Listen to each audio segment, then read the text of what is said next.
Today I'm going to show you how to resize all the blocks within a Squarespace website page. So without further ado, let's dive straight in.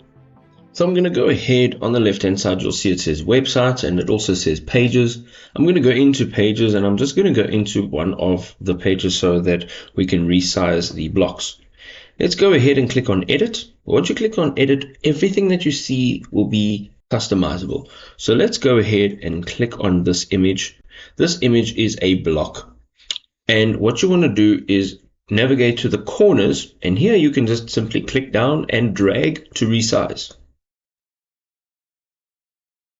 Now it uses a grid, so it will resize to the closest section on the grid. Let's go ahead and do the same for this text. And there you go. You can now go ahead and resize any block on Squarespace.